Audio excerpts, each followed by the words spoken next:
البدع والأهواء، أهل البدع العقائدية وأهل البدع السياسية.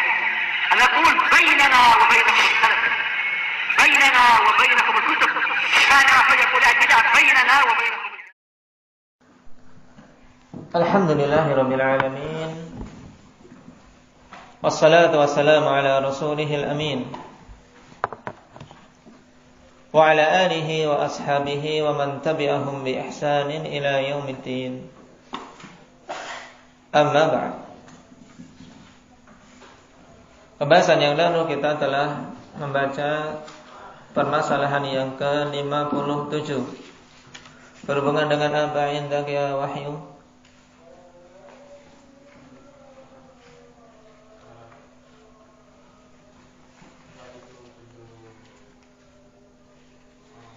Tujuh perkara yang mencelakakan.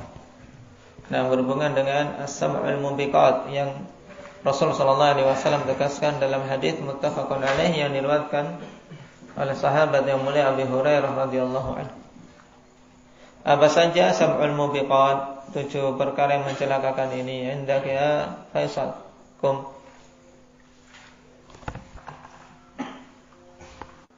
Nah, الشرك بالله والسحر وقتل النفس التي حرم الله إلا بالحق وأكل مال اليتيم وأكل الربا والتولي يوم الزحف وقذف المحسنات الغافلات المؤمنات. Sekarang kita masuk pada poin yang ke-58. Qala hafizahullahu ta'ala hal yanfa'ul 'amalu ma'asy-syirk? Apakah amalan itu bisa bermanfaat bersama dengan kesyirikan? Maksudnya ikhwanillah, apakah suatu amalan yang dilakukan oleh seseorang itu bisa bermanfaat dalam keadaan dia juga melakukan kesyirikan? Wal jawab la yanfa'. Dan jawabnya adalah tidak akan bermanfaat. Kenapa? Li'anna syirka yuhbitul amal. Dikarenakan syirik itu menghapuskan amalan. Dan al-amal di sini al lil istighraq, yaitu menghapuskan semua amal apabila syirik itu syirik akbar. Nah, dan apabila syirik itu syirik kecil, maka yang terhapus adalah amalan yang terjangkiti syirik kecil tersebut saja. Tapi jelas alhamdulillah secara umum syirik itu menghapus amalan. Apa dalilnya? Wa dalilu qauluhu ta'ala walau asyraku lahabita anhum ma kanu ya'malun. Seandainya mereka melakukan kesyirikan, maka sungguh terhapus dari mereka apa-apa yang dulu telah mereka amalkan. Tentunya dia sangat merugi, alhamdulillah. Nah, sudah melakukan amalan banyak di dunia. Nah, bersusah payah beramal, tapi ternyata semua itu terhapus tatkala dia terjatuh dalam kesyirikan. Nah, dan yang dimaksud di sini afanifillah, penghapusan yang totalitas sehingga amalan sama sekali tidak bermanfaat, yaitu pada syirik akbar. Nah, pada syirik akbar. Wa qauluhu ta'ala walaqad uhiya ilaika wa ilal ladzina min qablik la in asyrakta la yahbatanna 'amaluka wa la takunanna minal khasirin. Dan sungguh telah diwahyukan kepadamu wahai Nabi dan juga kepada orang-orang sebelummu, apabila engkau melakukan kesyirikan maka sungguh akan terhapus amalanmu dan engkau betul-betul akan menjadi orang-orang yang merugi. Perhatikan ayat di surat Az-Zumar ini, alhamdulillah. Allah Subhanahu wa taala tegaskan bahwasanya perkara ini adalah perkara yang diwahyukan kepada Nabi dan juga kepada para nabi sebelum beliau. Yaitu bahwasanya apabila engkau melakukan kesyirikan. Ini Nabi, Allah Subhanahu wa taala katakan demikian. Seandainya engkau wahai Nabi melakukan kesyirikan, maka sungguhnya amalanmu itu akan terhapus. Dan berarti kan la yahbatanna amaluka. Di sini amaluk tayyib mufrad mudhaf yufidul umum. Naam. Taib, sebagaimana dalam sighah umum yang kita kenal dalam pembahasan usulul fiqh. Nah, mufrad mudhaf memiliki makna umum, jadi semua amalanmu itu akan terhapus dan sungguh engkau akan menjadi orang-orang yang merugi. Ini Nabi. Lalu bagaimana dengan kita? Nah, tentunya ini adalah kecaman yang sangat keras terhadap kesyirikan. Nah, bila seorang terjatuh dalam syirik akbar, di mana dia menyekutukan Allah Subhanahu wa taala dalam peribadatan, menyerahkan ibadah kepada selain Allah, menyembelih sembelihan untuk selain Allah, ini syirik akbar. Nah, kemudian menyerahkan persembahan untuk selain Allah, baik itu jin atau pepohonan ataupun bebatuan, ini adalah syirik akbar karena penyerahan ibadah kepada selain Allah. Dan ini akan menghapus semua amalan sampai dia bertobat pada Allah Subhanahu wa taala dan kembali kepada Islam. Dan dalam ayat ini Allah Subhanahu wa taala jelaskan dua akibat buruk dari syirik. Yaitu yang pertama, amalan pelaku kesyirikan itu terhapus secara totalitas apabila syirik akbar. Kemudian dia akan termasuk orang-orang yang merugi. Yang kedua, wala takunanna minal khasirin. Dan inilah kerugian yang kita semua hendaknya meminta perlindungan kepada Allah Subhanahu wa taala darinya. Kerugian yang Allah Subhanahu wa taala katakan, "Qul innal khasirina alladziina khasiru anfusahum wa ahlihim yaumal qiyamah. Ala dzalika huwal khusranul mubin." Katakanlah, sungguhnya orang-orang yang merugi itu adalah orang-orang yang merugikan diri mereka sendiri dan keluarganya pada hari kiamat. Dan ketahui bahwasanya demikian itu adalah kerugian yang jelas, yaitu kerugian di hari kiamat. Dan tidak ada kerugian yang lebih parah daripada kerugian disebabkan kesyirikan. Kenapa? Karena sudah beramal banyak kemudian hapus semua. Allah Subhanahu wa taala katakan, wa qadimna ila ma 'amilu min 'amalin faja'alnahu haba'an manthura. Kami datangkan apa-apa yang mereka amalkan dulu ketika di dunia, kemudian kami jadikan itu debu yang berterbangan, tidak ada nilainya, terhapus semuanya. Sebabnya apa, ikhwani fillah? Sebabnya karena kesyirikan. Nah, syirik akbar menjadikan semuanya amalan terhapus. Maka hati-hati dan banyak-banyak minta perlindungan kepada Allah Subhanahu wa taala dan berusaha untuk apa? Untuk mempelajari. Karena syirik banyak macamnya, banyak bentuknya, sehingga setiap muslim wajib mengetahui perkara-perkara kesyirikan untuk dia menjauh darinya. Sebagaimana dalam bait syair, "Araftu syarra la li syarri walakin litawaqqihi. Wa man lam ya'rifil khaira minasy syarri yaqa fi." Atau "Wa man lam ya'rifish syarra minal khairi yaqa fi." Aku mengetahui kejelekan bukan untuk berbuat kejelekan. Kita tahu syirik, bahkan harus tahu akhwanillah. Ingin tauhidnya kokoh, harus dia mengetahui kesyirikan dan berbagai macam bentuk-bentuknya. Kenapa? Nah, agar tidak terjatuh dalam kesyirikan. Karena banyak manusia menyeru tauhid, tauhid, tauhid, bahkan yang diucapkan adalah la ilaha illallah, la ilaha illallah. Tapi ternyata tidak tahu itu kesyirikan apa dan bagaimana bentuknya, sehingga ketika diperingatkan dari suatu kesyirikan, ya tidak terima. Mendatangi kuburan para wali, minta kepada para wali hajat dan kebutuhannya, padahal mereka sudah meninggal misalnya. Datang ke Jawa Timur misalnya, ziarah ke kubur Sunan Ampel misalnya, minta kepada penghuni kubur, minta kebutuhannya, minta hajatnya. Yang ingin kaya ingin minta kekayaan, yang ingin buka warung minta pengelarisan dan seterusnya. Ini syirik akbar.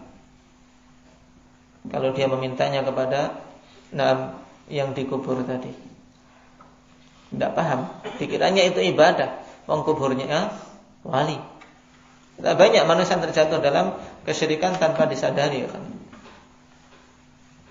Maka butuh seorang mengilmui syirik dan jenis-jenisnya agar tidak terjatuh dalam kesyirikan tanpa dia sadari. Sebagaimana dalam kelanjutan hadis, wa man lam ya'rifi syarra minal khairi yaqa fi, siapa saja yang tidak mengetahui suatu kejelekan dari kebaikan, maka akan terjatuh dalam kejelekan.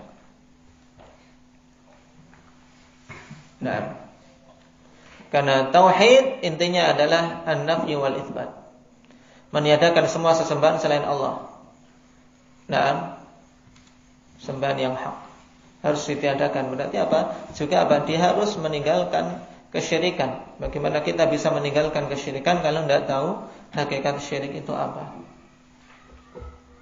Kemudian baru menetapkan bahwasanya Allah itu sembahan yang hak satu-satunya. Baik. Nah, ini berhubungan dengan syirik akbar, ikhwanifillah. Dia menghapuskan amalan secara totalitas. Jadi dari yang awal sampai akhir, semuanya tidak bermanfaat.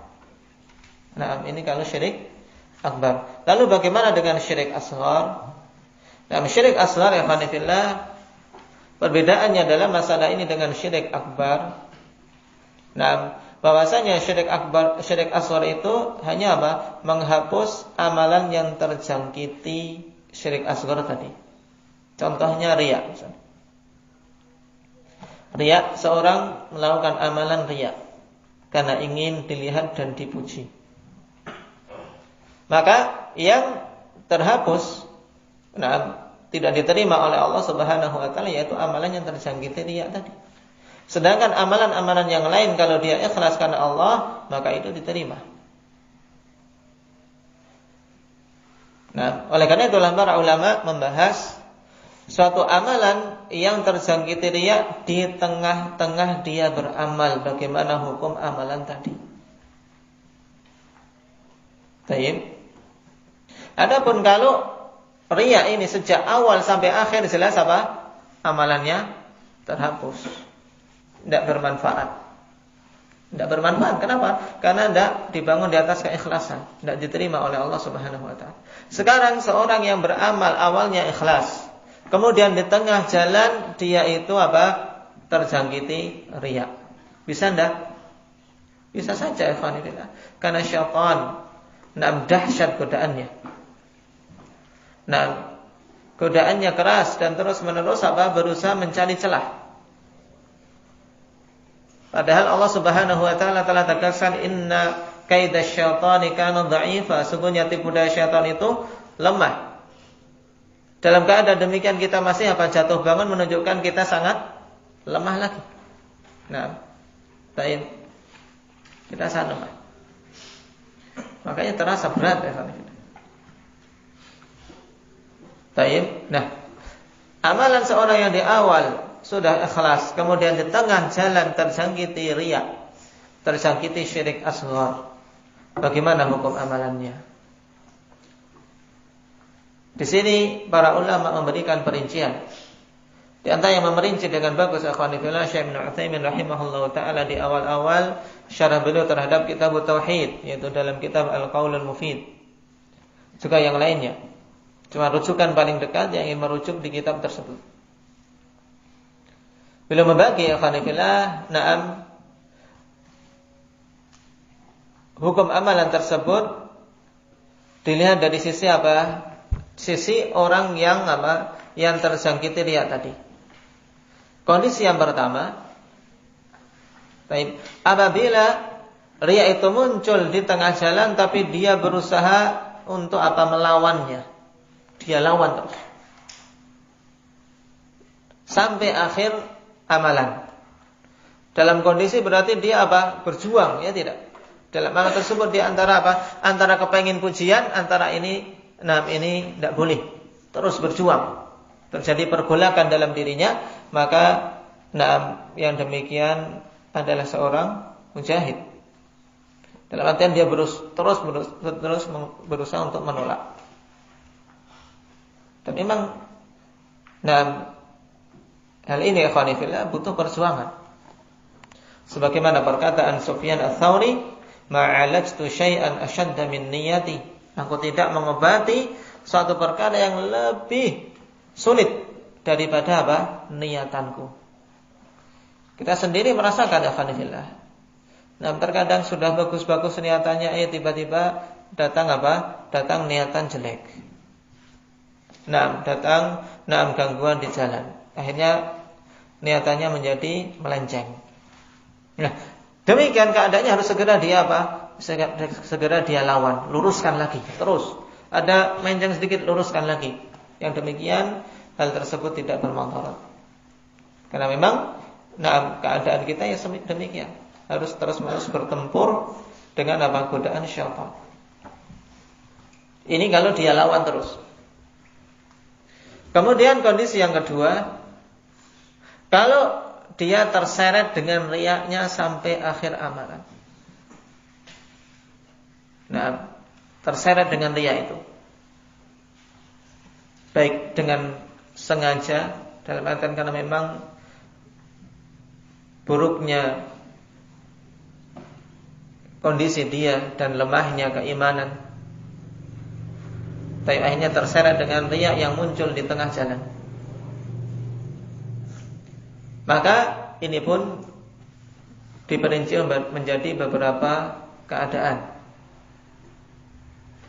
Dilihat dari amalan itu, apakah amalan yang awalnya bergantung dengan akhirnya, ataukah amalan itu amalan yang berdiri sendiri-sendiri. Kalau amalan itu awal dari amalan bergantung dengan apa? Dengan akhirnya, maka berarti amalan tersebut dari awal sampai akhir, kalau dia terseret dengan riya sampai akhir, maka yang awal pun ikut hapus, tidak bermanfaat. Contohnya apa? Salat ikhwani fillah, awal kita takbiratul ihram, Allahu Akbar, untuk bisa diterima oleh Allah Subhanahu wa taala juga bergantung dengan akhirnya sampai kita salam, ya tidak? Karena satu kesatuan. Ya. Jadi kalau amalan itu adalah satu kesatuan, sehingga yang awal tidak akan diterima kecuali juga sampai akhir betul, maka berarti apa? Amalan tersebut tidak bermanfaat. Tidak bermanfaat. Seorang sholat bagus di tengah jalan, Allahu Akbar. Di rakaat kedua tiba-tiba datang orang. Tadi sendiri Masya Allah khusyuk. Datang orang, apalagi ini calon mertua ini. Diperbagus suaranya. Atau ini bosnya. Biar semoga nanti gaji bisa naik. Akhirnya dia perlama. Masya Allah sujudnya panjang sekali ini, Masya Allah. Riya akan fillah. Kalau dia terseret dengan riya itu tidak segera kembali. Kalau dia misalnya dalam sujud ada riya, kemudian bangkit, tadi tidak, kemudian dia luruskan, terus terjadi demikian. Ini kondisi yang apa? Kondisi pertama tadi. Sekarang dia terseret sampai akhir, sampai salam, hanyut dengan riya itu, maka apa? Salatnya tidak diterima. Salatnya tidak diterima olehnya. Kalau yang kedua, yaitu amalan yang berdiri sendiri-sendiri. Dalam artian, yang awal tidak bergantung dengan yang akhirnya. Contohnya membaca Al-Quran. Membaca Al-Quran masing-masing ayat sendiri-sendiri, ikhwani fillah. Ayat pertama dia ikhlas, ayat kedua ikhlas, ayat ketiga ikhlas, sampai ayat ke-10 datang orang muncul riya. Misalnya. Maka yang tidak diterima oleh Allah Subhanahu wa taala ya cuman amalan yang terjangkit riya tadi, yaitu hanya pada ayat ke-10 misalnya. Ini contoh mudahnya. Demikian pula sedekah. Sedekah misalnya, seorang bersedekah pertama pada orang pertama ikhlas, karena Allah Subhanahu wa taala. Orang kedua ikhlas juga. orang ketiga, ada pamrih, ada niatan selain Allah Subhanahu wa taala.